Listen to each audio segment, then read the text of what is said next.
Obese, depressed, no purpose in life. That was Khalil Rountree at 19 years old. Khalil Rountree Jr. Over 300 pounds, I don't want to wait until I'm a champion to be able to tell my story, being a 300-pound kid on the brink of suicide.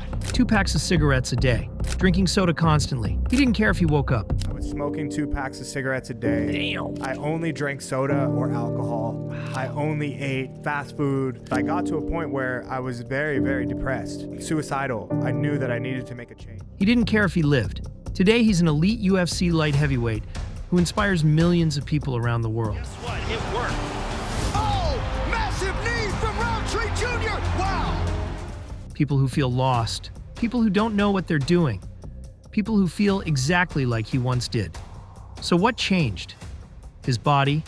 His circumstances? His genetics? No. He reprogrammed his identity.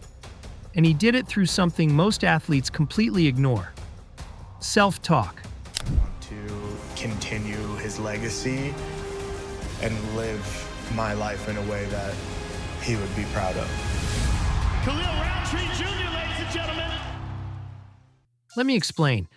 The human mind is like a supercomputer. It will carry out whatever instructions you give it. Whether you're aware of it or not, you are giving it instructions every single day through your self-talk. There are 4 levels of self-talk, and whichever level you're operating on is the program you're feeding your subconscious. That program determines your entire life. So let's break down these 4 levels. And by the end, you'll know exactly which one you're stuck in and how to move up. Level 1, I can't. This is the level of negative acceptance. And Khalil spent most of his life here. At this level, your self-talk is filled with statements like, I can't get healthy, I can't lose weight, I can't stop smoking, I can't change. I'm a champion to be able to tell my story on where I come from, being a 300-pound kid on the brink of suicide. Through years of repetition, Khalil programmed himself to believe he was incapable of change, and his subconscious obeyed. Here's how it works. Every day was about training. I worked very hard to get here. I just want to be able to put on a great performance so people want to continue to see me fight. The thoughts create feelings. The feelings create behaviors. The behaviors reinforce the identity. Hopeless, depressed, stuck. Athletes at level 1 don't just lose games. They lose themselves. They wake up every day already defeated by the voice in their head. So ask yourself, are you telling yourself I can't before you even try? Level 2, I should. Then came a turning point for Khalil. One night his heart felt like it was going to stop. Something snapped. He realized I have to change. Things like that, and I knew that I needed to make a change. Yeah. And then when we started watching The Ultimate Fighter, This brought him to level 2, recognition.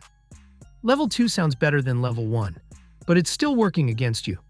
At this level, your self-talk sounds like, I should stop smoking, I should lose weight, I should train harder, I should change my life. something snapped in my mind. We're like, okay, I have to do something differently. I couldn't live the same way that I was living anymore. The problem?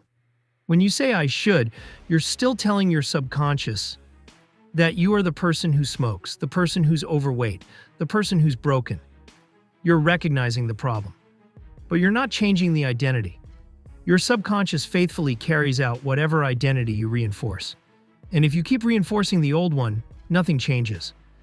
Athletes at level 2 are stuck in awareness without action. They know what they need to do, but they can't seem to do it consistently. Think about it. How often do you say, I should, without actually becoming that person? Level 3. I am no longer. Eventually, Khalil joined an MMA gym. And, for the first time in his life, someone believed in him. A coach told him, you should come back. Khalil's been a fighter from day one. I think he always wanted to be more than just what life handed him. That belief was enough to move him to level 3. Level 3 is where you start severing ties with the old identity. Your self-talk sounds like, I no longer smoke, I no longer drink soda, I no longer eat that way. Khalil lost the weight. He changed his habits. He became a professional athlete. But here's the truth. Even in the best shape of his life, Khalil still struggled with self-image. Why?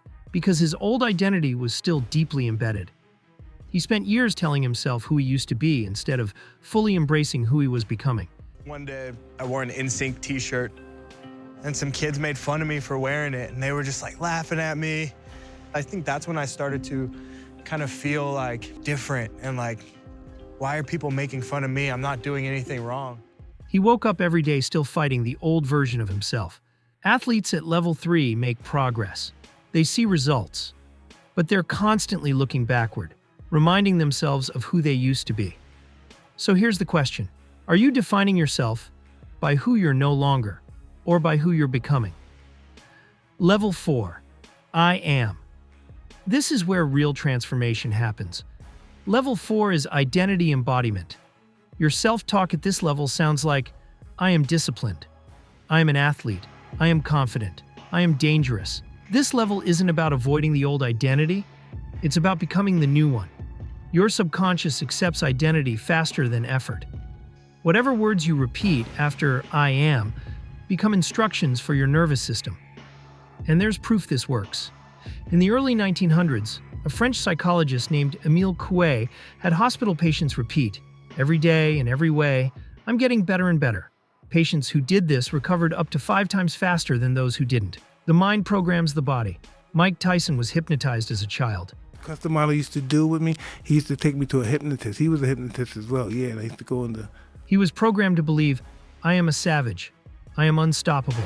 I was gonna rip his heart out. I'm the best ever. I'm the most brutal and vicious and most ruthless champion there's ever been. There's no one can stop me. Lynx is a conqueror. No, I'm Alexander. He's no Alexander. I'm the best ever. That self-talk became automatic.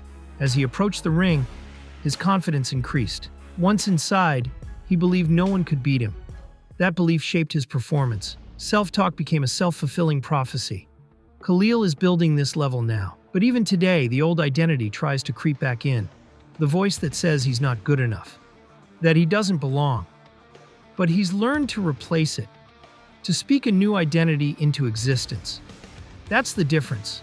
Elite athletes don't just train their bodies.